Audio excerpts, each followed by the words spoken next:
الرحيم الحمد لله رب العالمين والصلاة والسلام على الحبيب المصطفى أبي القاسم محمد اللهم صل على محمد وآل محمد اللهم صل على محمد وآل محمد اللهم صل على محمد وآل محمد وآله الطيبين الطاهرين ولا حول ولا قوة إلا بالله العلي العظيم اللهم بحق محمد وآل محمد عليك صل على محمد وآل محمد وارزقنا ووالدينا وأزواجنا وأولادنا وذرياتنا من بعدنا حب محمد وآل محمد اللهم أحينا على ذلك وأمتنا على ذلك واحشرنا في زمرة من أحب محمدا وآل محمد مع محمد وآله يا كريم أعوذ بالله من الشيطان الرجيم لقد كان لكم في رسول الله أسوة حسنة لمن كان يرجو الله واليوم الآخر وذكر الله كثيرا صدق الله العلي العظيم أيها الإخوة السلام عليكم ورحمة الله وبركاته.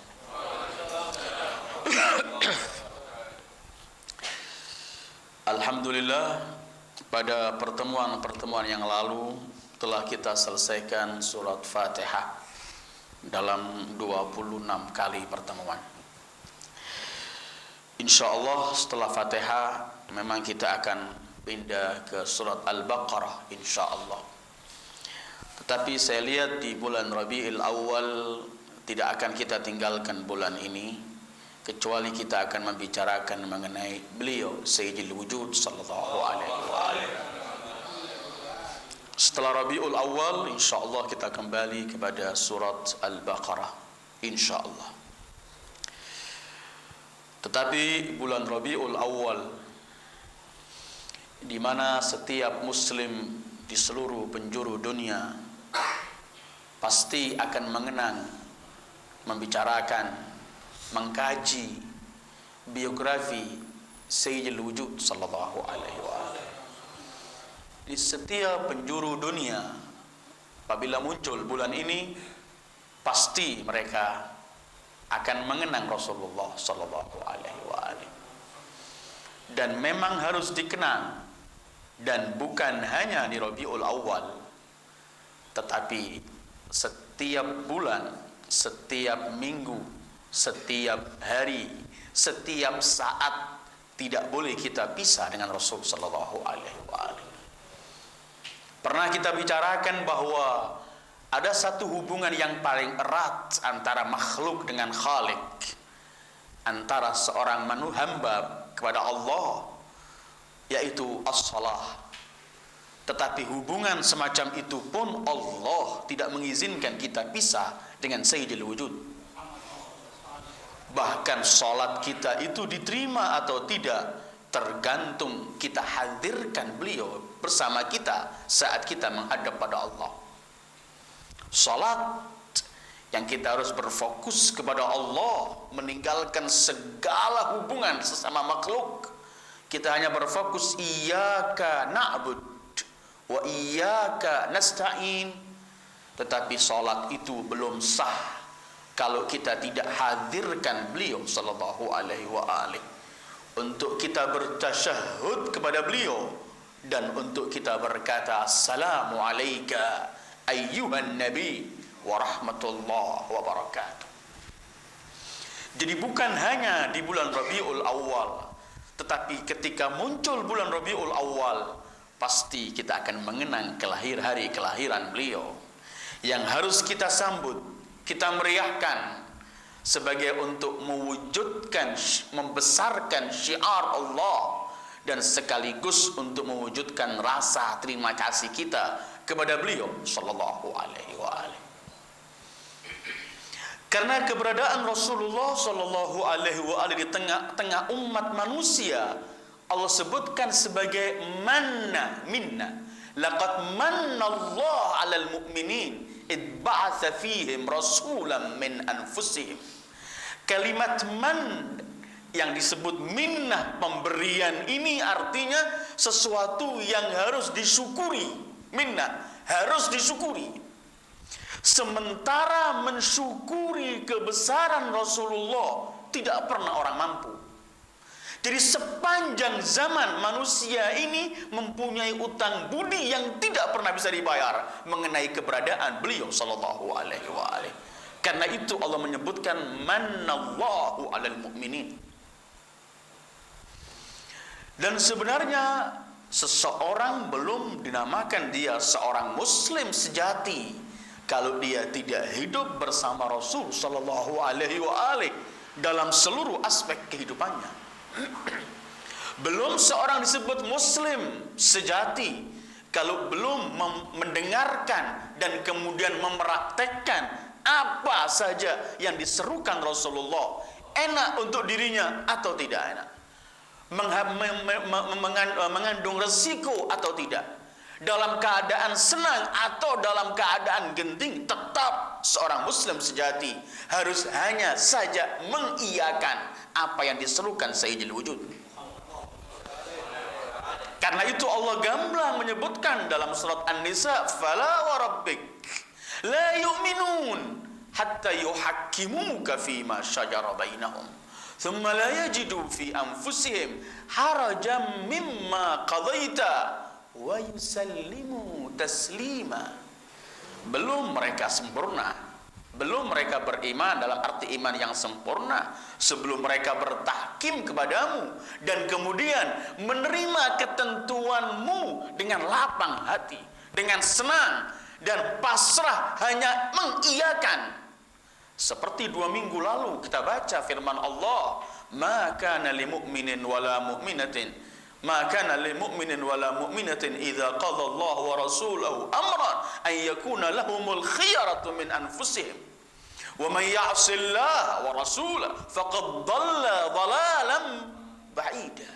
Orang yang menentang atau yang memiliki pilihan di atas ketentuan Rasul, Allah sebutkan faqad dhalla dhalalan ba'ida, karena keberadaan Rasul oleh Allah diutus untuk apa?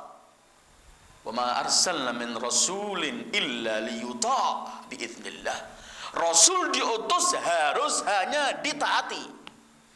Karena itu seorang muslim pasti harus mengenal Rasulullah untuk bisa mencintai Rasulullah, untuk bisa menghadirkan Rasulullah dalam kehidupannya. Karena itu kita menerima ketentuan Rasulullah sallallahu alaihi wasallam harus dengan senang. Wa yusallimu taslima, harus tunduk dengan ketentuan Rasulullah.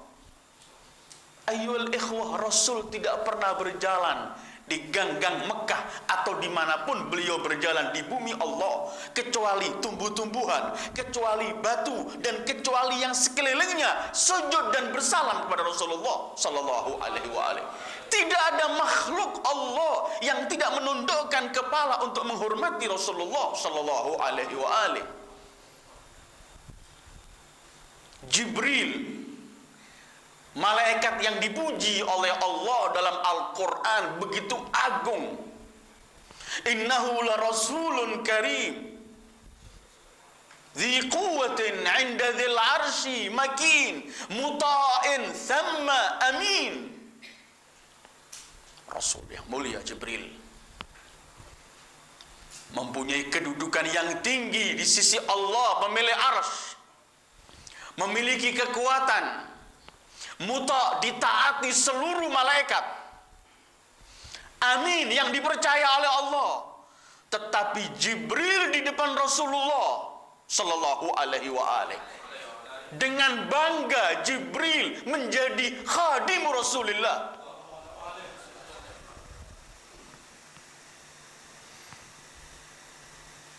Ketika Jibril melihat di arsy Allah tertulis nama Ashabul Kisah, Ketika Jibril bertanya, "Man hum ya Rabb?" Allah menjawab bahwa dengan seluruh kemegahanku, kemuliaanku, wahai Jibril, mereka lah makhluk-makhluk pilihanku dari seluruh makhlukku. Kata Jibril, "Faj'alni khadiman lahum ya Rabb." Jadikan aku khadim, pembantu untuknya.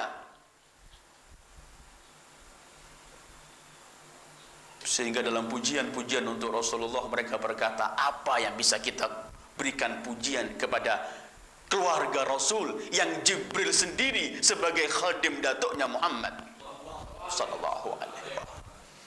Imam Ja'far Shadiq pernah ditanya, "Ya ibn Rasulillah, kita mendengar kakekmu Rasul kalau menerima wahyu merasa berat. Di musim dingin yang begitu dahsyat dinginnya juga masih mengeluarkan keringat, gak mampu. Apakah itu ketika didatangi oleh Jibril?" Imam Ja'far berkata, "Tidak. Itu ketika mendapat khitab langsung dari Allah. Karena kalau Jibril yang turun kepada beliau, faqa'ada qa'datal abid."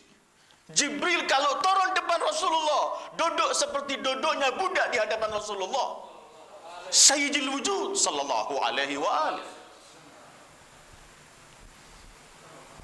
Ketika Jibril telah mempersiapkan buraq di malam Isra untuk ditanyai Rasulullah dalam satu riwayat, Musa ketika mendapat khitab dari Allah di Tur Sina, Allah memerintahkan Musa untuk mencoplok sandalnya. "Fakhla' na'laika innaka bil wadil muqaddasi tuwa." Buka sandalmu, kamu di tempat yang mulia. Karena Musa akan menerima khitab dari Allah Sayyidil Wujud sallallahu alaihi wa alihi. Dalam satu riwayat ketika Jibril telah mempersiapkan kendaraan yang ditentukan oleh Allah, Rasul dengan tawadhu'nya ingin membuka sandalnya. Jibril spontan teriak, "La ya Habiballah, jangan kau buka. Kami malaikat dan seluruh penghuni langit ingin memperoleh barakah min na'laika ya Muhammad." Sayyidil Wujud sallallahu alaihi wa alihi. Tidak ada satu makhluk pun yang kenal Allah kecuali akan bangga kalau ia menjadi khadim Muhammad sallallahu alaihi wa alihi. Malaikat bertubi-tubi datang, maksudmu naik turun. Ada malaikat yang minta izin sama Rasulullah, seperti yang saya sampaikan ketika kita bicarakan Imam Husain beberapa bulan yang lalu. Semua rindu untuk ketemu kepada Habibullah. Di bulan semacam ini tidak layak kalau kita tinggalkan begitu saja tanpa berhenti sejenak mengkaji Rasul dalam Quran kembali. Ayat yang saya baca tadi ialah ayat dalam surat Ahzab ayat 21. Ketika Allah berfirman, "A'udzu billahi minasyaitonir rajim. Laqad kana lakum fi Rasulillahi uswatun hasanatun liman kana yarjullaha wal yawmal akhir wa dzakarallaha katsira." Berapa tahun lalu kita pernah berhenti dengan ayat ini ketika kita membicarakan Ismatul Anbiya. Ayat ini dari rentetan dalil-dalil ismah yang pernah kita baca dalam pengajian ini ketika kita membaca ayat Al-Quran berkaitan dengan ismah para nabi. Wa fi muqaddimatihim sayyidil wujud Muhammad sallallahu alaihi wa alihi. Allah telah menjelaskan dalam ayat ini bahwa keberadaan beliau, wujud beliau sallallahu alaihi wa alihi sebagai uswatun hasanah, suri tauladan yang terindah. Allah di sini tidak mengatakan bahwa Rasul dalam beberapa halnya sebagai uswah, tidak. Tapi Allah langsung menyebutkan bahwa wujud beliau, Rasul, semua keberadaan Rasul ini mutlak. Laqad kana lakum fi Rasulillah uswatun hasanah, suri tauladan yang indah. Tetapi untuk siapa? Bagi orang yang liman kana yarjullah, mengharapkan Allah, wal yaumal akhir, mengharapkan hari akhirat, wa zakarallah katsira, dan yang berzikir kepada Allah. 3 hal ini yang kita akan bahas malam ini. Beliau adalah uswatun hasanah. Allah mengutus seluruh para nabi yang Allah utus di bumi ini. Mereka mempunyai tugas. Antara lain tugas mereka itu ialah mengenalkan manusia kenapa mereka diciptakan dan kemana mereka akan dibangkitkan kelak. Tugas para rasul untuk mengenalkan manusia bahwa mereka diciptakan di dunia ini bukan sia-sia, tapi ada tujuan, karena Allah tidak bermain dengan makhluknya. Para anbiya datang untuk menjelaskan kepada mereka masalah ini, bahwa kalian wahai manusia diciptakan oleh Allah tidak cuma-cuma tanpa kembali kepadanya. Kalian, dengan bahasa lain, kalian diciptakan bukan untuk di dunia, tetapi kalian diciptakan untuk hidup langgeng di akhirat. Afahasibtum annama khalaqnakum abatha wa annakum ilaina la turja'un. Apakah kalian sangka, kalian kira kami ciptakan kalian cuma-cuma hidup mati selesai? Itu permainan. Sementara Allah Azizun Hakim. Wa ma kunna la'ibin, firman Allah, kami tidak bermain menciptakan seluruh makhluk ini. Khalaqnaha bil haqq, kami ciptakan langit dan bumi dan semua ciptaan dengan hak. Para anbiya datang, tugas mereka untuk mengenalkan manusia, kalian diciptakan bukan hanya untuk di sini, tapi kalian diciptakan ada tujuan. Tujuan kalian ialah kalian akan kembali kepada Allah. Untuk kembali ke sana harus apa? Kembali kepada Allah harus membawa bekal apa? Ini tugas kedua para anbiya, menuntun, membimbing umat manusia, menyampaikan agama, menyampaikan halal dan haram, menyampaikan semua ketentuan Allah yang apabila dipraktekkan, dilakukan, maka manusia itu akan sampai dalam perjalanannya menuju kepada Allah, dan kelak di akhirat akan memperoleh kehidupan yang layak. Datang kepada para anbiya. Dan untuk mengenalkan akhirat, tidak bisa ilmu dikaji dengan di dunia ini, karena akhirat adalah ghaib. Maka yang menuntun, mengenalkan kepada ghaib harus juga sumber pemilik ghaib, yaitu Allah yang memberikan wahyu kepada para anbiya. Bukan ilmu akhirat bisa dikaji, karena bukan hal yang ada di dunia, tapi itu berkaitan dengan akhirat. Sementara manusia di dunia ini, kalau dibicarakan akhirat, seperti janin kita ajak bicara mengenai luasnya dunia. Janin tidak pernah akan faham bagaimana keindahan dunia, karena ia belum masuk ke alam itu. Kita kalau membicarakan akhirat, kita masih janin, tidak pernah akan faham akhirat. Maka perlu para nabi mengenalkan kita apa akhirat itu. Bagaimana kembali kepada Allah. Apa yang harus dibawa? Ini yang Allah sebutkan, wa 'allamaka ma lam takun ta'lam wa kana fadlullahi 'alaika 'azima. Allah memberikan kepadamu ilmu yang mana kamu tidak pernah akan memperoleh ilmu ini, karena nggak bisa dikaji kecuali dari sumber langsung, yaitu Allah.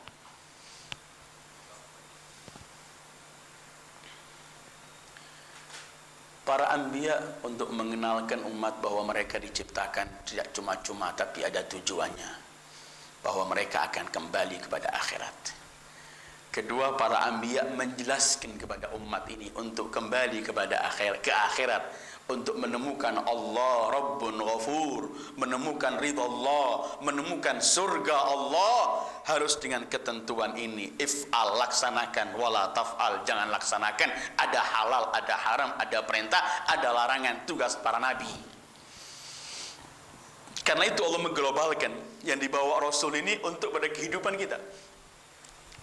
A'udzubillahi minasyaitonirrajim. Ya ayyuhalladzina amanu istajibu lillahi walirrasuli idza da'akum lima yuhyikum. Syariat ini kalau kita globalkan, syariat membawa kemana? Membawa kepada kehidupan dunia dan akhirat, hidup yang layak yang diinginkan oleh pemberi kehidupan dan sumber kehidupan, yaitu Allah. Seluruh syariat yang dibawa oleh para anbiya dan yang terdepan Sayyidil Wujud sallallahu alaihi wa alihi, semuanya membawa kehidupan di dunia yang layak sampai di akhirat. Idza da'akum lima yuhyikum. Dan harus saya ulangi berkali-kali bahwa jangan pernah menganggap bahwa dunia Islam ini cuman membawa kita untuk kebahagiaan akhirat. Di dunia kita harus sengsara, di dunia harus miskin, di dunia harus tertindas, di dunia harus mundur. Tidak. Syariat itu sendiri kalau kita praktekkan dengan sebenarnya, di dunia kita akan hidup yang layak sebelum di akhirat. Coba kita dengar bersama firman Allah sebagai janji dari Allah. Man amila salihan min dzakarin aw untha wa huwa mu'minun falanuhyiyannahu hayatan thayyibatan wa lanajziyannahum ajrahum bi ahsan ma kanu ya'malun. Siapa yang beriman dan beramal saleh, lelaki maupun wanita, akan kami berikan kehidupan yang thayyibah, yang baik di dunia ini, belum akhirat. Dan walanajziyannahum, nanti di akhirat akan kami berikan balasannya.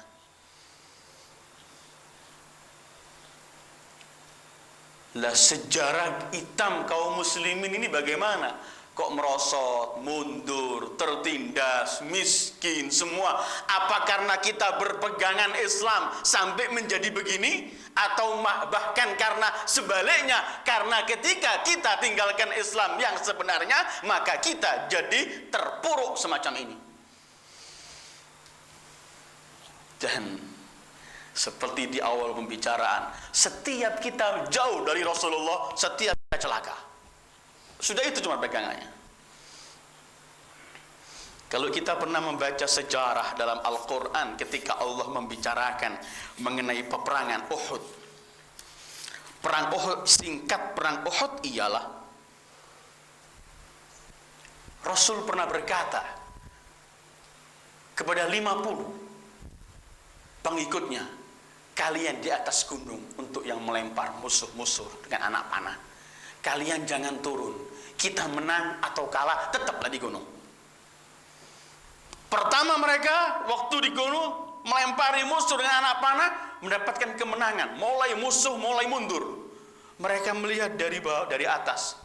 Udah rampasan perang sudah mulai dirampas ini. Sudah menang kita. 56, dalam riwayat 44 semua turun. Tinggal 4 orang. Mereka teriak, jangan turun, kita dilarang Rasulullah. Kata mereka, kenapa? Selesai sudah perang. Kamu lihat di bawah ini, semua orang sudah mulai mengambil harta rampasan perang. Ketika mereka turun, yang terjadi ialah musuh Allah mengambil posisi atas itu. Kemudian mereka mendapatkan satu, hampir kalah, sehingga Rasulullah giginya rompok, berdarah. Wajah Rasulullah kena darah. Coba kita dengarkan ayat ini. Walaqad sadaqakumullahu wa'adahu ittahussunahum biiznih hatta idza fashiltum wa tanaza'tum fil amri wa 'asaytum min ba'di ma arakum ma tuhibbun minkum man yuridud dunya wa minkum man yuridul akhirah thumma sarafakum anhum liyabtaliyakum. Coba ingat, kalian ketika goncang, mulai berselisih, sebagian kalian menghadapi dunia, menginginkan ke dunia, sebagian kalian menginginkan ke akhirat. Akhirnya kemenangan itu oleh Allah dirubah, sarafakum, dibalik, dikasihkan mereka. Ayat ini menjelaskan bahwa ketika mulai orang melanggar ketentuan Rasulullah, maka yang terjadi ialah kekalahan. Coba kita renungkan ayat ini. Di tengah-tengah mereka ada Rasulullah, belum jauh. Di tengah-tengah mereka ada Rasulullah, sedang perang melawan musuh-musuh Allah. Panglima perangnya Sayyidul Wujud sallallahu alaihi wa alihi, Habibullah di situ. Tetapi mereka melanggar ketentuan Rasulullah, maka yang terjadi ialah kekalahan. Lah kita sudah sekian abad jauh dari Rasulullah, mau melanggar Rasulullah, terus kita teriak-teriak, kenapa kita kok jadi kalah? Dan pertanyaan semacam ini tidak pernah habis. Terus kenapa kita sholat, kita beriman, tapi kita mundur, kita kalah, kita terpuruk, kita semuanya. Kalau ada pertanyaan semacam ini, coba renungkan ayat ini, dan ini jawabannya sepanjang zaman, siapapun yang ingin tanya. 165 Ali Imran. Awalamma asabatkum musibatun qad asabtum mithlaiha qultum anna hadha qul huwa min indi anfusikum innallaha ala kulli syai'in qadir. Apakah ketika kalian menimpa kekalahan, musibah, sebelumnya kalian mendapat kemenangan dua kali lipat di Badar, menang mutlak, kalian teriak anna hadza, bagaimana kita bisa kalah? Kita memperjuangkan hak melawan batil, kita bersama Habibullah melawan musuh-musuh Allah. Anna hadza, bagaimana bisa kalah? Jawaban Allah, qul huwa min indi anfusikum. Kekalahan ini dari tingkah laku kalian sendiri. Pisah sama Rasulullah, melanggar ketentuan Rasulullah, artinya kehancuran yang ada pada kita. Sekali lagi kita kembali kepada laqad kana lakum fi rasulillahi uswah. Para anbiya datang untuk mengenalkan umat manusia bagaimana menuju ke akhirat, bekal apa yang harus dibawa. Kalau mereka para anbiya diutus oleh Allah, dan yang terdepan Sayyidul Wujud sallallahu alaihi wa alihi, mempunyai satu tugas untuk mementaskan umat manusia, litukhrijan nas minadz zulumati ilan nur. Tugas para nabi termasuk miqaddimatihim Sayyidul Wujud ialah yu'allimuhumul kitaba wal hikmata wa yuzakkihim, mengajar, membimbing, mendidik umat manusia untuk mengenalkan Allah, mengenalkan akhirat, mengenalkan yang mereka akan kembali ke sana.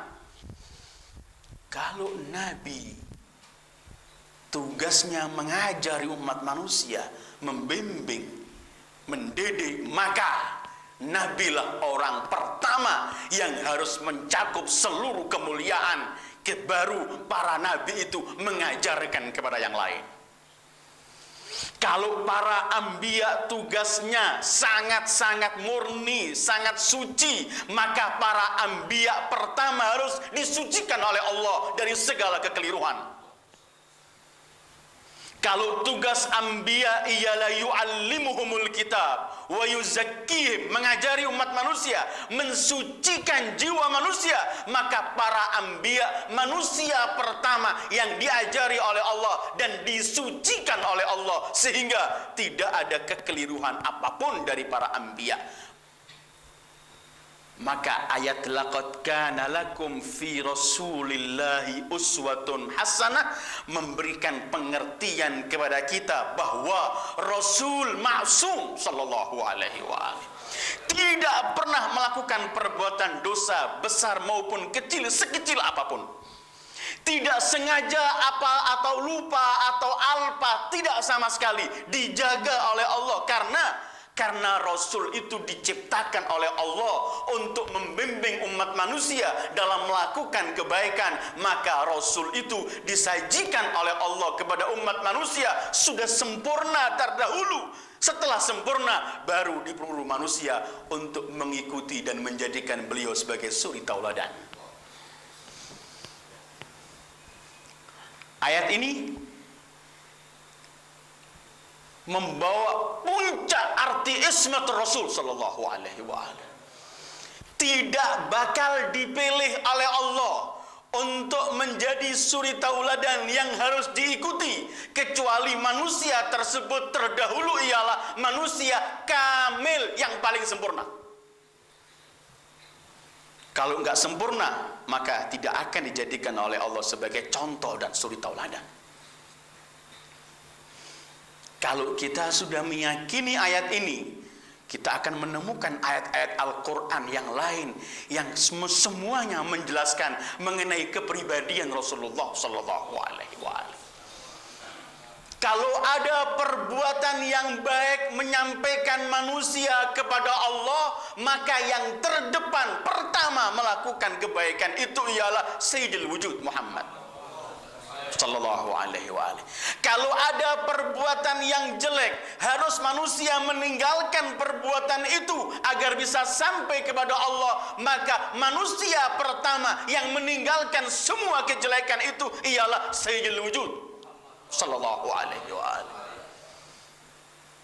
Kalau kita mendengarkan Allah berkata kepada Rasul Sallallahu Alaihi Wasallam, karena Rasulullah Sallallahu Alaihi Wasallam adalah langsung mendapat bimbingan dari Allah, sebagaimana sabda beliau, "Adabani Rabbi fa ahsana ta'dibi." Allah membimbing aku, menuntun aku, dan sebaik-baik bimbingan ialah bimbingan Allah kepadaku. Kalau kita mendengarkan firman Allah, "Khudhil afwa wa'mur bil 'urfi wa'arid 'anil jahilin." Ambillah yang mudah dari orang, wahai Muhammad, kurang lebih. Kemudian perintahkan yang ma'ruf, berpalinglah dari orang-orang jahil yang menganggap dirinya benar, berpalinglah. Perintah ini, maka pertama Rasulullah Sallallahu Alaihi Wasallam, manusia pertama yang mempunyai budi pekerti yang luhur sehingga memaafkan semua kesalahan orang. Manusia pertama yang menganjurkan kebaikan. Kalau kita mendengarkan Al-Quran memerintahkan orang yang melakukan perbuatan jahat, lawanlah dengan kebaikan. Sebagaimana firman Allah kita melihat dalam surat Hamim Sajdah atau Fussilat 34. A'udzu billahi minasyaitonir rajim. Wala tastawil hasanatu wala sayyi'atu idfa' billati hiya ahsan. فَإِذَا الَّذِي بَيْنَكَ وَبَيْنَهُ عَدَاوَةٌ كَأَنَّهُ وَلِيٌّ حَمِيمٌ. Tidak sama kebaikan dan kejelekan. Balaslah orang yang berbuat jahat dengan kebaikan, maka musuh bagaimanapun akan menjadi kawan akrab denganmu. Kalau ini perintah Allah, idfa' billati hiya ahsan, maka pertama manusia yang mempraktekkan hal ini untuk membalas orang yang berbuat jahat dengan kebaikan adalah Sayyidul Wujud Sallallahu Alaihi Wasallam. Apapun bentuk perintah dalam Al-Quran yang membimbing manusia untuk memperoleh kesempurnaan agar bisa kembali kepada Allah, memperoleh ridha Allah, maka semua perbuatan itu pertama yang mengamalkan Sayyidul Wujud mutlak. Yang ingin saya katakan, dan sudah pernah kita jawab dalam pertemuan beberapa tahun yang lalu, kalau kita yakini ayat ini bahwa Rasulullah sebagai suri tauladan, maka beliau harus manusia yang paling sempurna. Maka kalau sudah ini kita yakini dan ini ketentuan Al-Quran, maka jangan pernah kita menerima riwayat-riwayat yang menjatuhkan martabat Rasulullah, yang bertentangan dengan budi pekerti, bertentangan dengan keluhuran kebaikan, bertentangan dengan kemuliaan, bertentangan dengan seorang Rasul yang membimbing manusia. Jangan percaya kalau akan tidak mendengarkan riwayat Rasul menghukum orang walaupun dengan salah. Yang penting dia pandai bicara, dihukum baik oleh Rasulullah.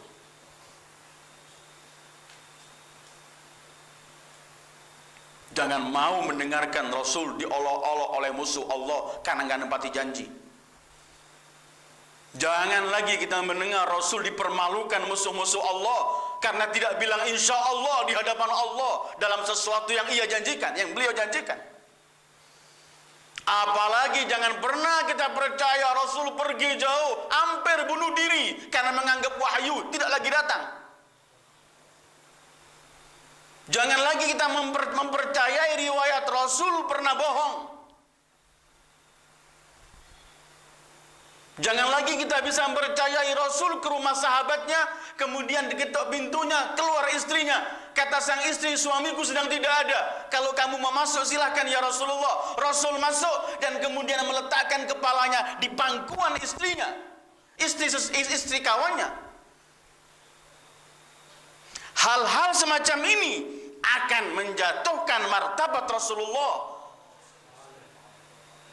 dan bertentangan dengan Al-Quran yang disebut bahwa beliau sebagai suri tauladan. Beliau yang disebut oleh Allah uswah hasanah, maka beliau adalah orang yang paling sempurna. Dan karena itu kemudian satu-satunya Nabi Allah yang memperoleh pujian dari Allah dengan firman Allah, wa innaka la'ala khuluqin azim. Cuman beliau sayyidul wujud sallallahu alaihi wa alihi. Maka apabila ada riwayat yang menjelaskan mengenai bertentangan dengan budi pekerti, bertentangan dengan akhlak beliau, maka tidak bisa diterima riwayat itu. Yang benar ialah Al-Quran. Kalau bermuka masam itu menampakkan bukan pekerti, budi pekerti yang luhur, berarti yang memiliki wa innaka la'ala khuluqin azim tidak memiliki itu.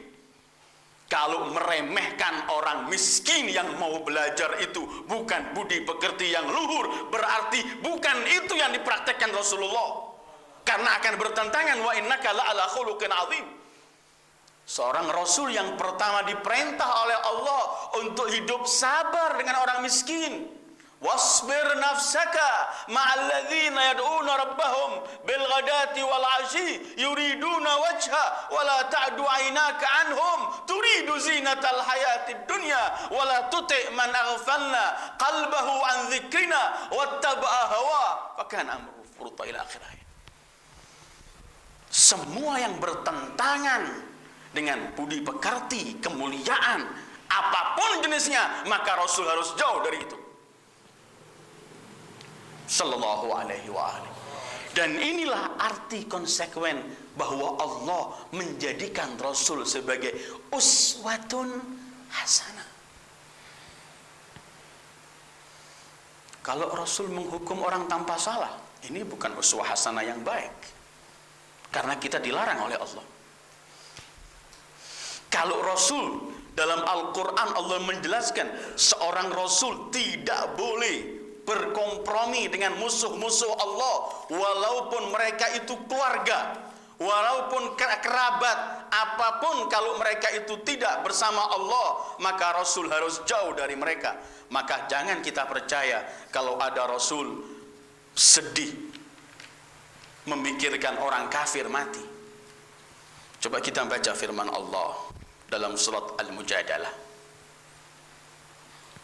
La tajidu qauman yu'minuna billahi wal yawmil akhir yuwadduna man hadallaha wa rasulahu walau kanu aba'ahum aw abna'ahum aw ikhwanahum aw ashiratahum ulaika kataba fi qulubihimul imana wa ayyadahum biruhim min wa yudkhilhum jannatin tajri min tahtihal anharu khalidina fiha radhiyallahu anhum wa radu an ulaika hizbullah ala inna hizballahi humul muflihun.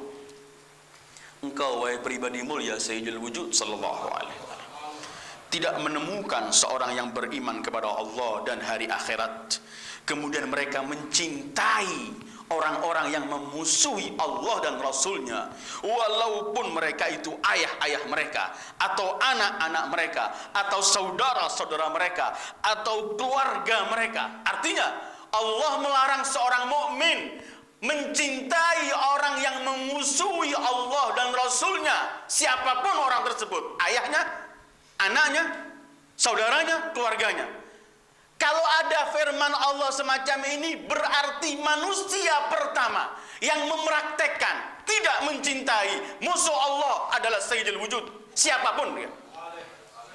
Karena kalau Rasul masih mencintai orang yang memusuhi Allah, tidak percaya dengan Allah, tidak percaya dengan Rasul, berarti Rasul bertentangan dengan ayat ini. Kalau Anda baca ayat ini kemudian Anda mendengarkan Abu Thalib mati kafir, pembela Rasulullah yang mulai kecil sampai wafat dengan seluruh bait-bait syairnya. Kalau Anda kemudian membaca Abu Thalib kafir dan akan disiksa oleh Allah, kemudian Rasul sedih atas wafatnya Abu Thalib. Kaum muslimin menulis sejarah Amul Huzun, tahun sedih. Bolehkah Rasulullah sedih saat orang kafir mati? Sementara orang mukmin saja dilarang kompromi sama orang kafir. Baca Al-Mumtahanah, Ibrahim tegas dengan semua pengikutnya di zamannya. Inna bura'a aminkum. Kami lepas tangan, gak punya hubungan sampai kalian masuk Islam. Apakah Sayyidul Wujud sallallahu alaihi wa alihi akan sedih dengan wafatnya Abu Thalib sementara Abu Thalib kafir? Terus muslimin juga mengatakan bahwa Amul Huzun, Abu Thalib dengan Khadijah wafat tahun yang sama. Bila kalau Abu Thalib kafir yang mati membela Rasulullah mulai kecil, yang siap dengan bait-bait syairnya dalam semua buku, bunuh aku, jangan ganggu keponakanku Muhammad. Kalau itu kafir, maka siapa saya dan Anda? Dan selain para orang-orang a'immatul adhar, siapa pembela Rasulullah lagi? Keberatan kalau kita mengatakan Abu Thalib mukmin. Kalau kita mengatakan Abu Thalib Sayyidul Mukminin, na'am, ahlan wa sahlan. Kalau mukmin biasa seperti kita, di mana kita dengan perjuangan Abu Thalib? Yang Abu Thalib berkata pada anak-anaknya, jangan menyentuh makanan sebelum dimakan oleh Muhammad. Jangan ada yang ganti baju baru dari Lebaran sebelum Muhammad memiliki baju baru. Abu Thalib yang dalam setiap perjuangan Rasul berkata pada putranya Ali, ya Ali, tidurlah di tempat Abu Thalib Muhammad, dan Muhammad kemarilah engkau, karena takut kalau malam itu ada yang akan menculik Rasulullah. Matilah engkau wahai Ali, jangan Muhammad. Uswatun hasanah itu Rasulullah sallallahu alaihi wa alihi. Maka seluruh arti kebaikan yang pertama meraktekkan Rasulullah. Jangan kita dilarang oleh Allah kompromi sama kafir, tapi Rasulullah kompromi. Jangan kita dibawa sesuatu oleh yang bertentangan sama Al-Quran.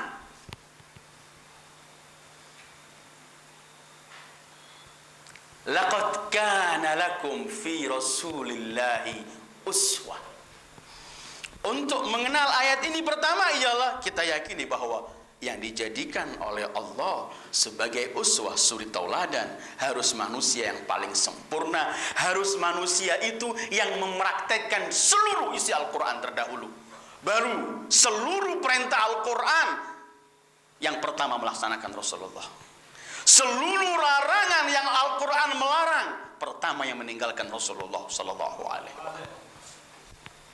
Dalam semua praktek kehidupan beliau, apapun, tidak pernah akan saya bawa satu persatu riwayat demi riwayat yang memojokkan Rasulullah. Bisa kita rujuk pada kitab-kitab yang ada.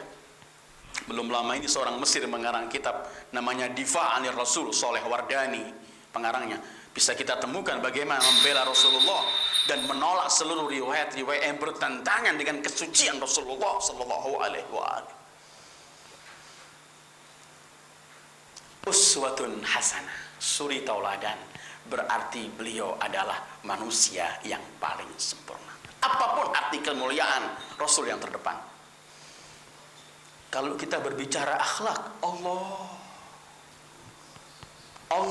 sendiri, Allah mengatakan kepada beliau, wa innaka la'ala khuluqin azim. Yang berkata azim ini Allah. Beda ya. Kalau yang mengatakan besar atau agung itu orang, kita bisa lihat dengan kapasitas kemampuan orang itu. Orang punya 1 miliar, dia bilang 900 juta mungkin sedikit. Orang yang punya cuma 1 juta, dia bilang ini yang paling banyak. Tapi yang bilang azim ini adalah Allah. Seberapa besarnya? Sebesar ialah yang mengucapkan, yaitu Allah.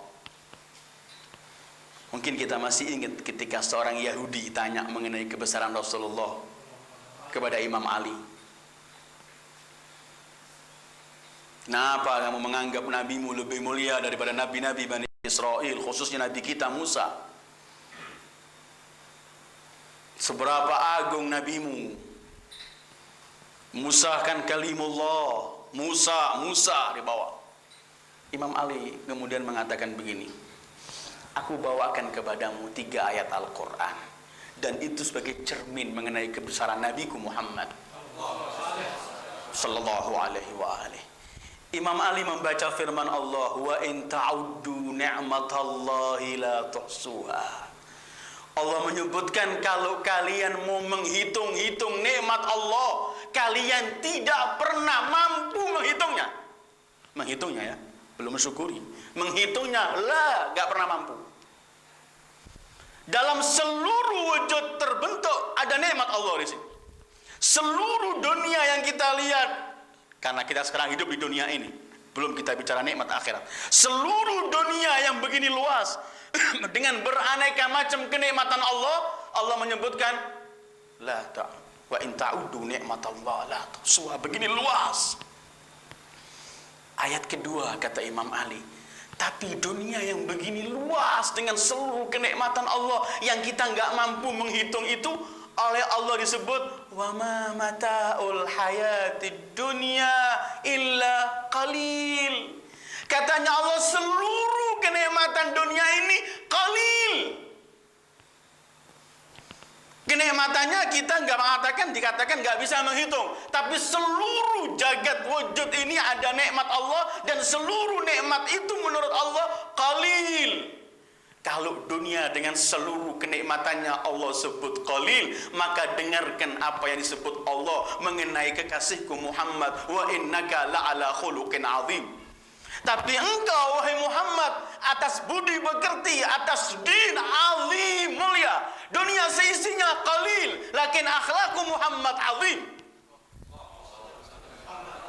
Sallallahu alaihi wa alihi. Ini yang ada memiliki akhlak al-azimah Rasul sallallahu alaihi wa alihi. Tidak pernah orang bisa membayangkan akhlak beliau. Tetapi dalam seluruh akhlak itu itulah uswatun hasanah. Untuk siapa Rasulullah uswah hasanah? Allah menyebutkan ada 3 hal. Liman kana yarjullah. Orang yang mengharap Allah, mengharapkan keridhaan Allah. Bukan setiap mukmin menjadikan Rasulullah suri tauladannya. Tapi orang yang memiliki pertama mengharapkan Allah dalam semua sepak terjangnya. Kita masih banyak bisnis dengan sesama kita. Kita belum pernah bisnis dengan Allah langsung. Kita sholat masih bisnis, ingin dipuji orang. Kita sedekah masih ingin diingat orang. Kita banyak melakukan aktivitas kita dalam bentuk agama ini, masih ada transaksi lain kita selain kepada Allah. Kadang-kadang kita ini sadar atau tidak, kita jadikan Allah itu nomor sekian dari kehidupan kita. Anak kita sakit, yang kita ingat dokter sebelum Allah. Kita pusing, yang kita ingat adalah obat itu, obat ini. Bukan Allah melarang kita berobat, Allah memerintahkan kita berobat. Tetapi yang memberikan kesembuhan, fa idza maridtu fa huwa yashfini. Kenapa kita nggak ingat Allah dulu baru ke dokter? Kenapa kita nggak minta kepada sumber pemberi kesembuhan baru cari obat? Tetapi dalam kehidupan kita sering kita letakkan paling terbelakang Allah itu. Kita sadar atau tidak? Orang yang akan menjadikan Rasulullah sebagai uswah ialah liman kana yarjullah, yang mengharapkan semua sepak terjangnya hanya untuk Allah. Orang yang bersama Allah, melaksanakan ketentuan Allah, hanya mengharapkan Allah, orang tersebut tidak pernah merasa hina dirinya walaupun dibekot seluruh umat manusia. Tidak pernah merasa dirinya miskin walaupun tidak memiliki sesuatu karena ada Allah. Tidak pernah merasakan dirinya tertindas dan ketakutan karena bersama sumber maha kuat yaitu Allah. Tidak Tidak ada lagi tolak ukurnya, tidak enak kalau saya lakukan nanti enggak begini, tidak ada. Karena yang ada cuma Allah. Liman kana yarjullah. Kalau ingin membuat contoh ialah itu Imam Ali ketika memberikan dengan Fatimah salamullahi alaihim jami'an, ketika memberikan makanan mereka di waktu mereka berpuasa. Innama nut'imukum liwajhillah la nuridu minkum jazaan wala syukura. Kami memberikan hanya untuk Allah, enggak mengharapkan balasan kalian atau bahkan ucapan terima kasih dari kalian. Kita sering memberi orang, kalau orang yang kita beri enggak terima kasih, mulai sakit hati kita. Kita sering membantu orang, tapi orang itu yang kita bantu mulai enggak memberikan salam pada kita, kita sakit hati. Karena transaksi kita bukan dengan Allah. Dan orang yang transaksi bukan dengan Allah, dari mana ia mengharapkan pahala dari Allah? Liman kana yarjullaha wal yawmal akhir. Orang yang mengharapkan hari Allah dan memikirkan akhirat, maka dunia seisinya baginya murah, yang mahal adalah akhirat.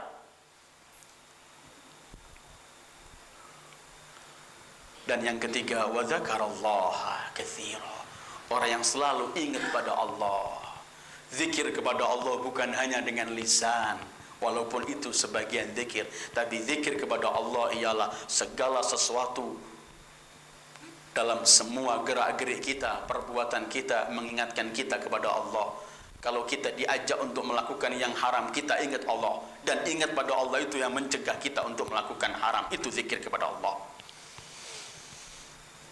Liman kana yarjullaha wal yawmal akhir wa dzakarallah.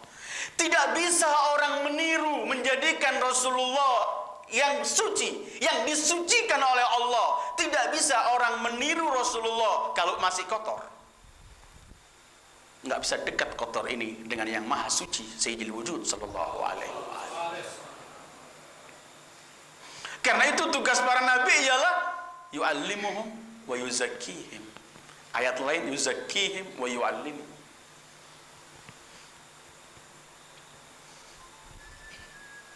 Rasulullah itu uswah dalam apanya? Dalam semua hal.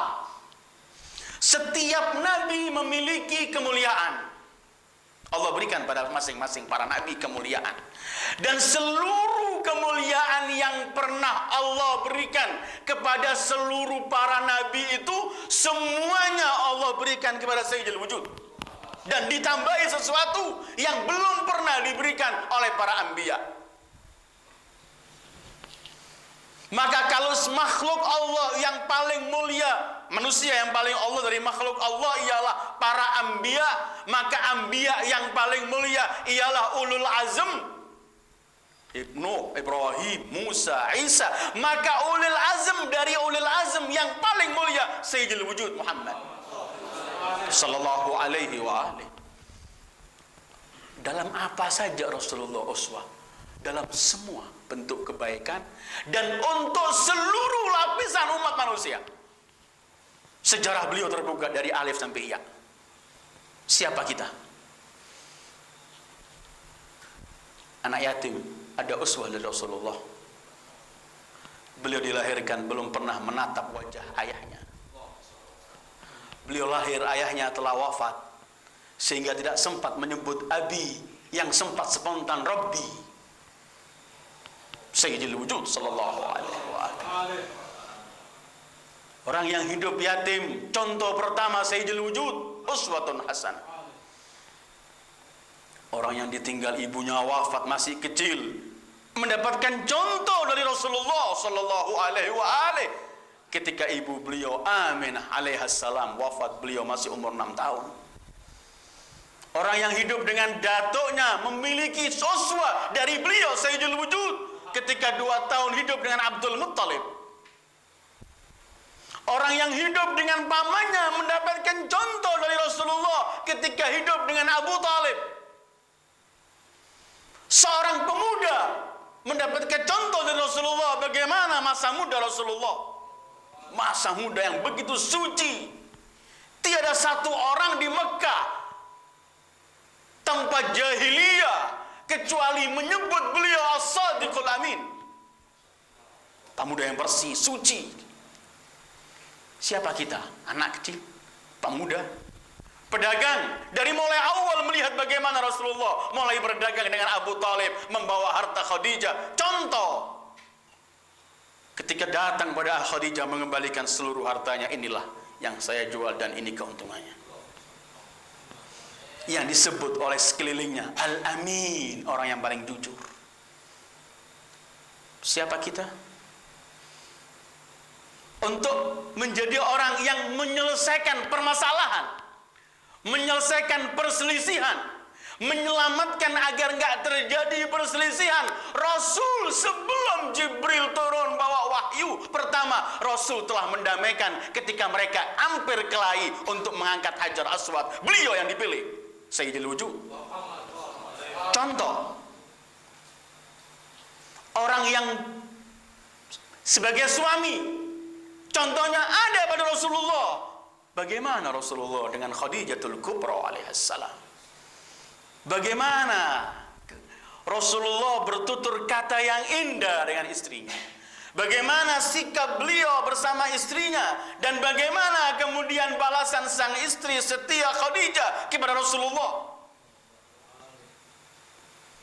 Yang Khadijah kalau lihat wajah Rasulullah sallallahu alaihi wa alihi, spontan beliau pernah berkata, kalau aku dimiliki seluruh kenikmatan dunia dan kemudian kerajaan Persia maupun Rum semua ada di tanganku, semua itu wahai Muhammad tidak ada artinya bagiku kalau mataku belum menatap matamu, wajahmu. Walau anni amsaitu fi kulli ni'mah wa damat liyad dunya, semua itu ma sawaitu indi janah bahudha idza lam tara aini idza lam takun aini li ainaika nadhira. Orang yang punya istri lebih dari satu pun contohnya ada pada Sayyidil Wujud. Seorang guru ada contohnya pada Sayyidil Wujud. Bagaimana beliau dengan para sahabatnya, bagaimana beliau menyampaikan wahyu Allah, bagaimana beliau sabar menghadapi kekerasan orang-orang yang datang dari dusun dengan sikap keras. Ramah. Seorang pendidik contohnya ada pada Rasulullah. Di tengah-tengah beliau menyampaikan, dalam satu riwayat menyampaikan keterangan ilmu dari Allah, halal haram hukum dari Allah.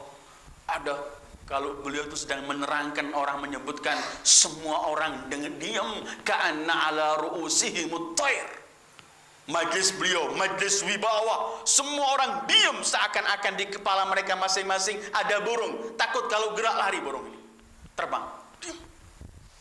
Di tengah-tengah majlis yang penuh wibawa, ada seorang pemuda datang angkat tangannya. Ya Rasulullah, izinkan aku mau zina, enggak kuat menahan syahwatku. Di tengah-tengah majlis mulia beliau sallallahu alaihi wa alihi, para sahabat mulai bangkit ingin melakukan sesuatu kepada pemuda yang biadab, kurang ajar, menyampaikan sesuatu di depan Rasulullah. Tetapi kata Rasulullah, da'u khallu baini wa bainah, jangan ada ikut campur, biarkan antara aku dengan dia. Ta'al, kemarilah wahai pemuda, duduklah sampingku. Sallallahu alaihi wa alihi. Contoh, kata Rasulullah, kamu mau apa wahai pemuda? Aku enggak kuat menahan ya Rasulullah. Kau mau lakukan perbuatan zina, bagaimana kalau perbuatan itu dilakukan pada ibumu? La ya Rasulullah, salillah an yahdiyani. Tidak, mintakan petunjuk aku dari Allah. Bagaimana kalau terhadap anakmu? Bagaimana kalau dilakukan kepada anak perempuanmu, kepada saudarimu, kepada bibimu? Tidak ya Rasulullah. Kamu enggak mau dilakukan kepada keluargamu, kenapa kamu melakukan kepada orang lain? Spontan pemuda ini teriak, ya Rasulullah, mohonkan hidayat untukku ya Rasulullah. Spontan Rasul memegang orang ini sambil berkata, Allahumma ghfir dzambah wahfad farjah wahdi qalbah. Ya Allah, ampuni dosanya, berilah hidayat hatinya, jaga farjinya. Orang ini keluar mendapat sesuatu dan berubah sikap hidupnya, bukan dengan kekerasan, tetapi tetapi ini uswah dengan ramah tamah. Sallallahu alaihi wa alihi. Siapapun kita, apapun aktivitas kita, kita mendapatkan contoh dari Rasulullah. Orang kaya bisa mendapatkan contoh Rasulullah. Rasulullah pernah memiliki segala sesuatu. Ketika datang kiriman dari Bahrain dan dari beberapa tempat, dari Fadak semuanya, Rasul memiliki, spontan ke masjid, dibeber serbanya, ditaruh puluhan ribu dirham. Kemudian beliau membagi semua sampai habis. Setelah habis serbanya diginikan, kemudian dipakai lagi kembali kepada rumahnya, enggak memiliki sesuatu. Itu Sayyidul Wujud sallallahu alaihi wasallam.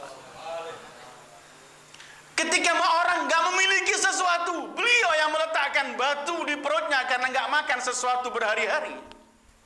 Semua lapisan masyarakat mendapatkan uswatun hasanah li Muhammad sallallahu alaihi wasallam. Panglima perang mendapatkan contoh bagaimana Rasulullah sallallahu alaihi wasallam memimpin perang. Bagaimana sikap beliau menghadapi musuh. Bagaimana sikap beliau dengan sahabatnya, dengan lawan, dengan kawan, dengan semuanya. Contoh suri tauladan. Bagaimana sikap beliau sampai kepada orang yang paling miskin. Semua itu adalah uswah.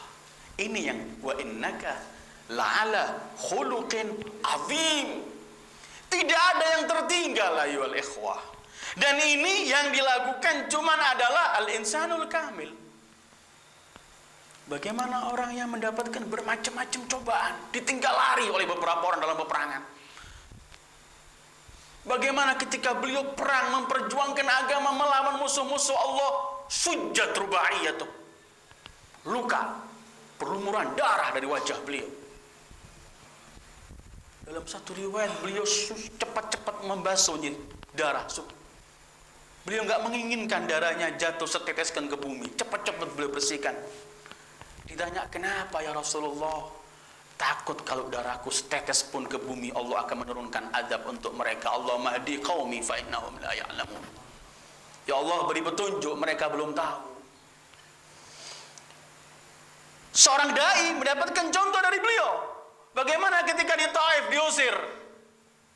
Ya Allah, anak-anak Taif semua keluar dan orang-orang tua seperti karnaval gitu. Rasul Sayyidul Wujud sallallahu alaihi wa alihi dilempari batu. Semua melempar. Ada yang meludahi Rasul sallallahu alaihi wa alihi. Sehingga kaki beliau begini melangkahkan ke bumi ini. Lempar. Beliau berteduh di bawah pohon, membersihkan darah sambil berdoa kepada Allah. Malaikat turun semuanya, menawarkan jasa, ya Rasulullah, maukah kamu aku lipat gunung di sekeliling Taif ini? Aku hancurkan pada mereka semua yang biadab. Kata Rasulullah, lah, jangan-jangan.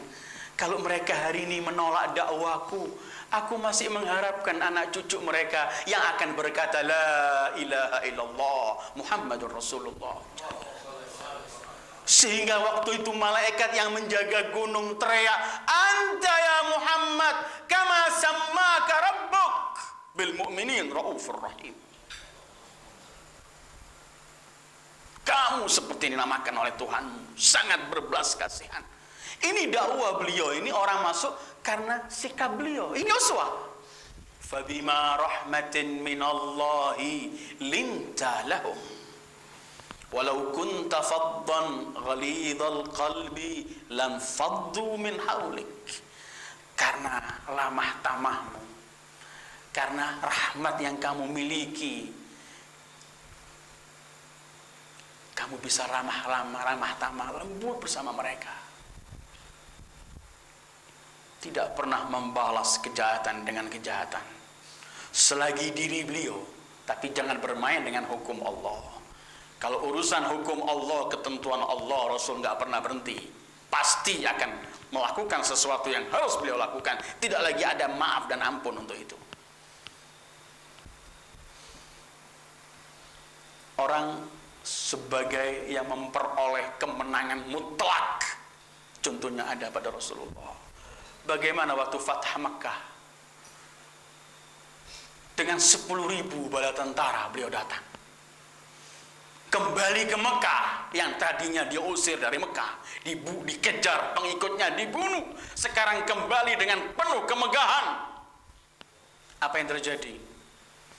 Jidat beliau ini nempel ke unta beliau, tidak menatap ke atas sama sekali, persis menempelkan jidatnya di unta beliau sambil berkata, Allahu Akbar, sadaqa wa'da, wa nasara abda, wa a'azza junda, wa hazamal ahzaba wahda. Allah maha besar, Allah telah benar janjinya, Allah telah membela hambanya, dan Allah telah mengalahkan semua musuh-musuh ini. Tidak pernah congkak. Ketika masuk, menghancurkan semua berhala. Mereka orang-orang yang mereka dulunya mengganyang Rasulullah, yang melempar Rasulullah, yang menfitnah Rasulullah, yang menuduh Rasulullah, yang memperlakukan perilaku kejam terhadap Rasulullah. Ini ada yang pernah melempar, ada yang pernah meletakkan duri di jalan beliau, ada yang pernah mengganggu pengikutnya, ada yang bermacam-macam. Semua mereka kumpul ketakutan, gemetar. Sekarang Muhammad kembali dengan kemenangan, pasti akan menghukum kita. Mereka semua ketakutan. Rasul melihat mereka satu persatu. Kemudian beliau berkata, Ma tarawna anni fa'ilun bikum. Sekarang ini yang kalian bayangkan, kira-kira aku mau memperlakukan kalian dengan perilaku apa? Mereka sambil teriak dan gemetar, Akhun karim, wabni akhin karim, saudara mulia, anak saudara yang mulia. Apa kata beliau? Aku akan ungkapkan hari ini seperti yang diungkapkan saudaraku Yusuf. La tathriba alaikumul yawm, idhabu fa antumut tulaqa. Gak ada, sudah selesai masalah lalu. Pergilah, aku telah bebaskan kalian tanpa ada hukum sesuatu. Ini beliau Sayyidil Wujud, uswah. Ini uswah. Dan setiap ada riwayat yang memojokkan beliau harus ditolak, karena harusnya begini beliau sallallahu alaihi wa alihi. Ini yang dipilih oleh Allah sebagai uswatun hasanah. Orang tidak pernah duduk sama Rasulullah kecuali menganggap dirinya yang paling dihormati Rasulullah, memberikan haknya. Kalau orang datang dibuka serbannya itu, suruh duduk orang di situ. Beliau ini duduk di tanpa alas sesuatu. Imam Ja'far As-Shadiq pernah meriwayatkan begini buat salah satu muridnya, biar malam ini agak panjang sedikit, nggak apa-apa pengajian kita untuk Rasulullah Sallallahu Alaihi Wasallam. Imam Shadiq pernah meriwayatkan kepada salah satu muridnya, kemarilah kamu, aku akan berikan kepadamu satu peristiwa Rasul yang tidak ada, nggak pernah dimiliki oleh penghuni Madinah, semuanya nggak ada yang tahu. Aku akan meriwayatkan kepadamu. Apa ya Rasulullah? Suatu hari datukku Rasul duduk dengan para sahabatnya, sampaikan sesuatu. Ada jariyah wanita melihat Rasulullah dari jauh. Rasulullah bangun, menghampiri anak perempuan itu. Para sahabat menoleh. Perempuan itu memegang ujung baju Rasulullah. Ketika Rasulullah melihat, dilepas oleh perempuan itu. Dia tidak mengatakan sesuatu pada Rasulullah. Rasulullah pun nggak menanyakan sesuatu. Rasulullah kembali ke tempatnya lagi. Tapi perempuan itu kembali lagi. Rasulullah bangun lagi. Perempuan itu melakukan sesuatu, menarik ujung baju Rasulullah. Ketika Rasulullah melihat, dilepas oleh wanita itu, malu. Rasul nggak menanyakan, si wanita itu pun nggak mengatakan sesuatu. Rasul kembali lagi, sampai ketiga kali. Para sahabat ini bingung, apa wanita ini ganggu kita dan ganggu Rasulullah. Keempat, bangun Rasulullah. Ketika bangun Rasulullah, perempuan itu menarik, Rasul nggak melihat. Cuil sedikit dari baju Rasulullah, lari perempuan itu. Setelah selesai, dikejar perempuan itu oleh orang sahabat, dimaki, dimarahi, kamu memperlakukan Rasulullah, apa yang kamu lakukan? Sampai beliau bangun, duduk, kamu nggak minta sesuatu, nggak tanya sesuatu. Kata dia, maaf, di rumahku, di keluargaku ada yang sakit. Aku ingin mengambil sedikit baju Rasulullah untuk obat yang sakit di rumahku. Rasul Sallallahu Alaihi Wasallam sama sekali nggak tanya, membiarkan begitu saja. Inilah uswah. Imam Ja'far Shadiq juga meriwayatkan begini. Suatu hari Rasulullah melihat bajunya sudah mulai banyak yang rantas kalau bahasa Jawanya, sering banyak dicuci, mulai rusak. Bala thawbu. Kemudian ada tamu, kebetulan beliau memiliki uang 12 dirham. Sallallahu alaihi wa alihi. Melihat bajunya sudah rusak begini, 12 dirham, cuman itu yang beliau miliki. Beliau panggil Imam Ali yang ada di waktu itu duduk dengan beliau, "Ya Ali, belikan untukku baju." Dikasih 12 dirham. Pergi Imam Ali. Melihat baju dibelikan dengan 12 dirham, dibelikan baju yang layak, yang indah untuk Rasulullah sallallahu alaihi wa alihi. Bukan Imam Ali nggak tahu selera Rasulullah, tapi Imam Ali tidak mau memberikan kepada Rasulullah kecuali yang terbaik. Begitu pilihan beliau. Setelah dibeli 12 dirham, Imam Ali kembali diberikan sama Rasulullah. Rasulullah melihat baju ini begini, mau mengatakan anak nggak senang ini juga bahasanya nggak begitu, nggak begitu kasar. Beliau melihat baju ini kemudian berkata pada Imam Ali, "Ghairu hadza ahabbu ilayya." Coba selain ini aku lebih senang wahai Ali. Atara sahibuhu yuqiluna. Apakah kiranya kamu yang beli kepada orang tadi mau mengembalikan ini, balik uangnya? Kata Imam Ali, la adri. Padahal Rasul kalau ke pasar, ayo kembalikan, selesai. Tapi tidak, Sayyidul Wujud sallallahu alaihi wasallam. Bolehkah dikembalikan ya Ali? Selain ini mungkin aku lebih senang. Kata Imam Ali, aku nggak tahu, coba aku berangkat. Imam Ali kembali ke pasar. Wahai yang aku beli tadi, Rasulullah nggak senang sama baju ini. Bolehkah kamu kembalikan uangnya? Rasul. Kata yang punya, nah ya Ali, dikembalikan uang itu. Imam Ali nggak berani membelikan lagi. 12 dirham dibawa pulang langsung ke Rasulullah. Ini ya Rasulullah, boleh dikembalikan. Kemudian Rasulullah bangun, ayo ya Ali bersamaku pergi ke pasar. Pergi berdua ke pasar. Sayyidul Wujud sallallahu alaihi wa alihi dengan Sayyidul Wasiyin Ali ibn Abi Thalib. Dalam perjalanan nampak jariyah. Jariyah itu wanita budak, wanita kecil. Nangis di tengah jalan. Rasul juga jalan tidak melihat kanan kiri, bukan begitu. Rasul yang paling peduli dengan umatnya, sekecil apapun beliau sangat peduli. Melihat seorang wanita budak nangis, kenapa? Rasul berhenti. Kenapa kamu nangis? Kata Rasulullah. Kata jariyah ini, budak ini, kalau sekarang itu khadimah, pembantu. Tadi budak itu. Ya Rasulullah, sambil nangis dia. Aku ini disuruh oleh majikanku, oleh keluarga rumahku. Aku diberi 4 dirham, disuruh belanja.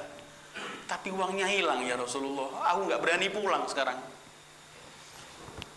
Kata Rasulullah, 4 dirham, ini ambillah dan pulanglah ke rumah.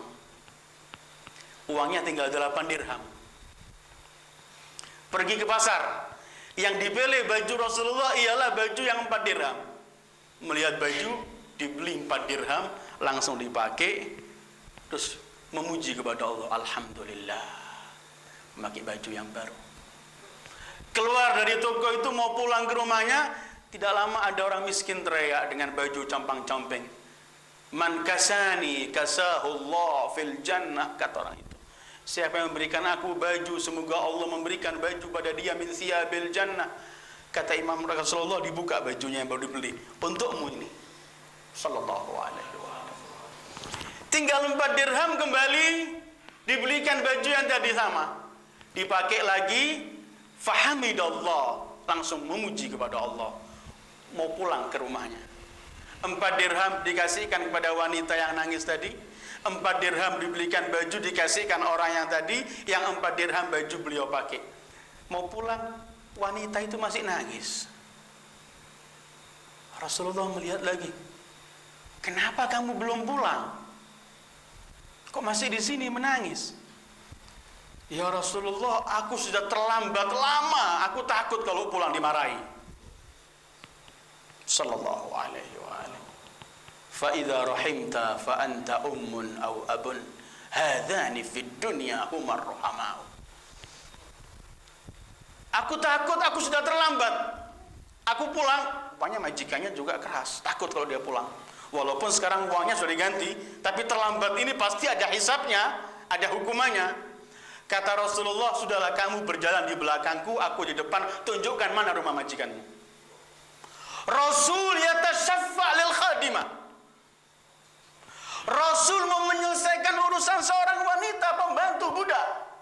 Tetapi untuk Rasulullah tidak ada di hadapan beliau kaya atau miskin. Semua hamba Allah, wa ahabbuhum ilallah anfa'uhum li'iyali. Kata Rasulullah, berjalanlah di belakangku, kemudian tunjukkan arah ke rumah majikanmu di mana. Sallallahu alaihi wa alihi. Ayyuhal ikhwah, Rasulullah bukan penganggur. Kerjaannya banyak memikul alamit tadwin, alamit takwin. Belum lagi tamunya, mondar-mandirnya para malaikat, tugas Allah. Tetapi untuk membantu hamba Allah, Rasulullah tidak pernah lambat. Pertama orang. Uswah. Berjalan Rasulullah sampai persis di depan pintu mereka. Rasul berkata, Assalamualaikum ya ahlad dar. Gak dijawab. Kedua kali, Assalamualaikum ya ahlad dar. Gak dijawab. Dan seluruh sahabat Rasulullah di zaman Rasulullah kenal benar Rasulullah kalau ke rumah orang salam 3 kali gak dijawab, pulang kembali. Semua sudah kenal Rasulullah. Bukan teriak-teriak, bukan ngotot teriak-teriak sambil mengedok pintu dengan macem. Itu orang yang gak berakal menurut Al-Quran. Innal ladzina yunadunaka min wara'il hujurat aktsaruhum la ya'qilun. Itu yang mengetok-ketok pintumu ya Rasulullah di kamarmu, itu orang yang gak berakal. Assalamualaikum ya ahlad dar. Pertama enggak dijawab, kedua enggak dijawab, ketiga kali mereka teriak dalam rumahnya, Waalaikumsalam ya Rasulullah wa rahmatullahi wa barakatuh.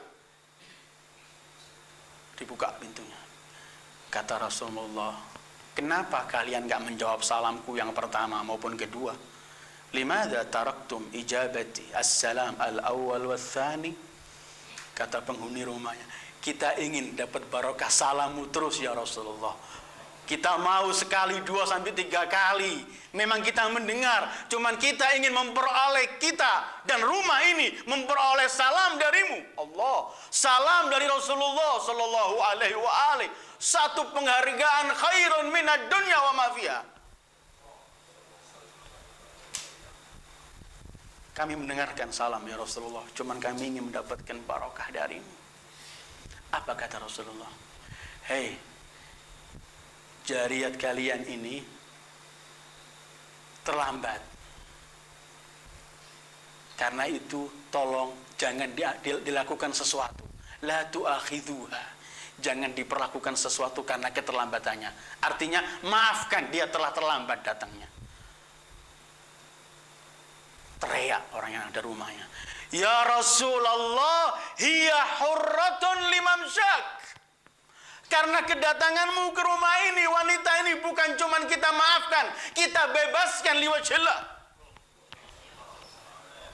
Rasulullah pun gak bilang sama majikannya, Anas sudah bantu 4, hilang uangnya. Enggak disebutkan, itu enggak ada sudah. Enggak disebut Rasulullah. Cuman Rasulullah bilang, dia sudah terlambat datang, tolong jangan dimarahi. Jangan disalahkan. Yang mintakan syafaat ini Rasulullah. Untuk apa? Untuk jariyah. Kata mereka, kami bebaskan dia hurrah karena kedatanganmu ke tempat kita ya Rasulullah. Setelah itu apa yang terjadi Rasulullah? Langsung depan pintu angkat tangan. Alhamdulillah ma ra'aitu 12 dirhaman a'zama barakatan minna kasa uryanain wa ataqana sama. Aku belum pernah menemukan 12 dirham sebesar ini barokahnya. Bisa memberikan 2 manusia memakai baju dan sekaligus membebaskan budak. Uswatun hasanah. Ini. Karena itu menjadi uswah ini, ya sudah pasti beliau al-insanu al-kamil. Kadang-kadang beliau ditarik oleh badui. Serban Rasulullah ditarik sampai ngecap. Rasulullah putih orangnya, mengecap merah di lehernya, ditarik. Ya Muhammad, a'tinil mal, laisal malu malu abik wala jaddik. Dengan kasar, Muhammad, kasih harta anak. Ini bukan harta bapakmu atau datukmu. Dhahika Rasul, diberi. Cukup? Belum. Cukup? Belum. Diberi lagi. Cukup? Cukup sekarang ya Rasulullah. Khudil afwa wa'mur bil 'urf wa'rid 'anil jahilin. Wa innaka la'ala khuluqin 'azim. Dalam semua hal, siapapun kita bisa mendapatkan uswah, kita adalah Rasulullah. Cuman bukan mudah ayyuhal ikhwah mengikuti Rasulullah. Tadi itu liman kana yarjullaha wal yawmal akhir wa dzakarallaha katsira. Ini baru kita menjadikan beliau uswah kalau kita punya 3 hal ini. Yang kita harapkan Allah, yang kita tuju adalah akhirat, bagaimana persiapan akhirat, dan kitanya selamanya zikir kepada Allah. Sedikit kita lupa akhirat, lupa Allah, sedikit mulai kita jauh dari Rasulullah. Nggak bisa ketemu ini. Karena sumber cahaya, sumber mulia, sumber suci ini nggak ketemu dengan kotoran-kotoran. Tapi yang ingin saya katakan bahwa yang dijadikan oleh Allah uswah adalah manusia yang paling sempurna dalam semua budi pekertinya. Dalam ketawakalan beliau, dalam keberanian beliau, dalam semua hal. Karena itu kemudian Allah nggak menjadikan para nabi itu jin sehingga atau malaikat sehingga manusia nggak bisa meniru. Dijadikan dari manusia agar manusia bisa meniru, walaupun untuk meniru persis mustahil. Mustahil. Tetapi ketika kita usaha untuk melaksanakan apa yang bisa kita laksanakan, itu ada hisabnya di hadapan Allah, memberatkan timbangan kita di hadapan Allah. Apapun yang kita lakukan. Jangan pernah kemudian kita, apalagi kalau kita tahu ini Rasulullah memerintahkan tapi anak nggak mau. Oh, itu sudah orang nggak pernah lagi yarjullah, nggak pernah lagi ingat akhirat, nggak pernah lagi zakarallah katsira. Atau yang merubah ketentuan Allah dan Rasulnya, itu orang yang sudah nggak pernah yarjullah, wala ingat akhirat, wala zakarallah katsira. Tetapi dalam kehidupan Rasulullah ayyuhal ikhwah, semua ada. Jadi Rasulullah ini bukan cuma memerintahkan lakukan begini, tinggalkan begini, kalau kamu lakukan begini pahalanya gitu, tidak. Tapi Rasulullah di tengah-tengah mereka mempraktekkan terlebih dahulu. Inilah uswah. Bukan cuma sekedar perintah.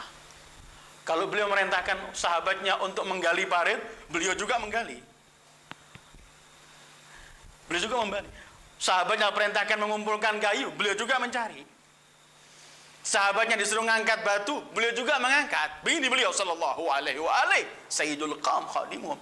Dan beliau keluar untuk demi kepentingan Islam itu, beliau yang pertama melaksanakan untuk mengeluarkan.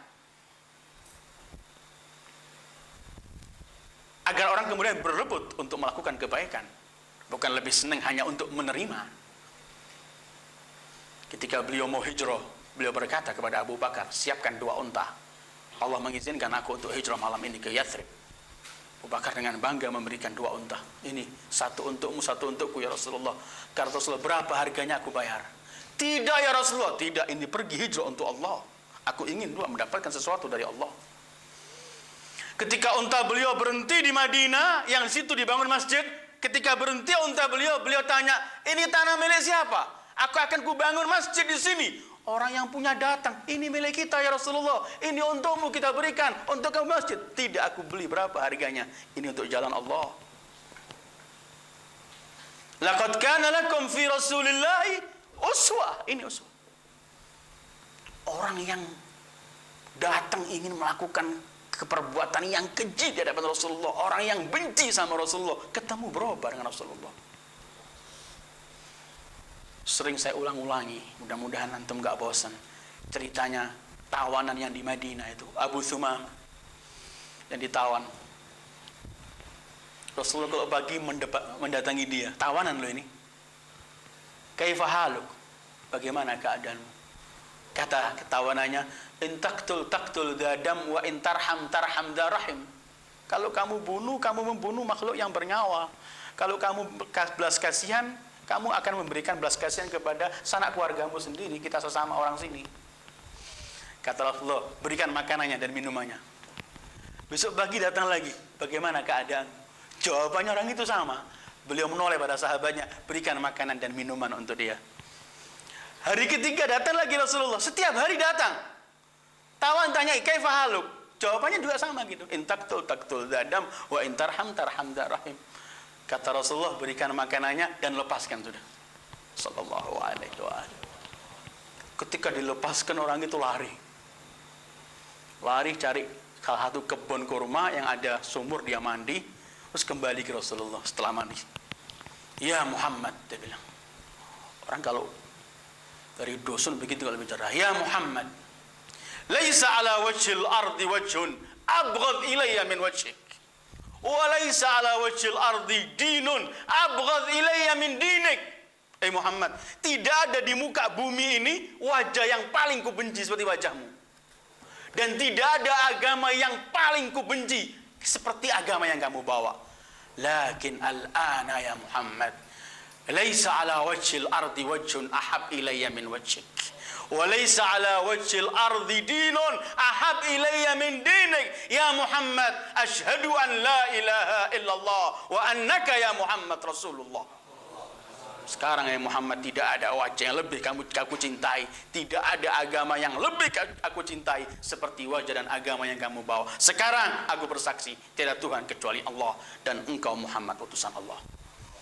Perubahan total. Mungkin kita masih ingat Badui yang ujuk-ujuk datang ke masjid kencing, la ilaha illallah. Masjid tempatnya Rasulullah, zikir, salat, tasbih, tahmid. Datang, untanya kencing di pojok. Teriak sahabat, woi, teriak semua. Kata Rasulullah, dah biarkan. Sampai selesai. Terus beliau nyuruh sahabatnya, siram aja. Dipanggil orang ini. Karena Rasulullah tahu orang ini nggak paham. Orang yang nggak paham nggak dibentak, tapi diberi pengertian. Dipanggil Rasulullah. Ya hadza, ketahuilah, masjid itu tempat zikir, tempat salat, tempat tasbih, tempat ta'lim, tempat-tempat yang suci. Kamu nggak boleh kencing di situ. Badui ini lihat yang ngamuk, semua orang ngamuk, marah, kecuali Rasulullah diangkat tangan begini. Allahumma arhamni wa Muhammada wa la tarham ma'ana ahada. Ya Allah, berilah rahmat untukku dan Muhammad saja. Yang lainnya jangan kamu kasih rahmat. Kata Rasulullah, ya hadza la tuhajjir rahmat Allah. Kamu jangan mempersempit rahmat Allah. Minta untuk semua. Itulah yang bisa kita sampaikan malam ini, dan insya Allah selama Rabiul Awal tetap kita akan membicarakan mengenai Rasul dalam Al-Quran. Wassallallahu ala Muhammad wa alihi at-tayyibin at-tahirin. Wassalamualaikum warahmatullahi wabarakatuh.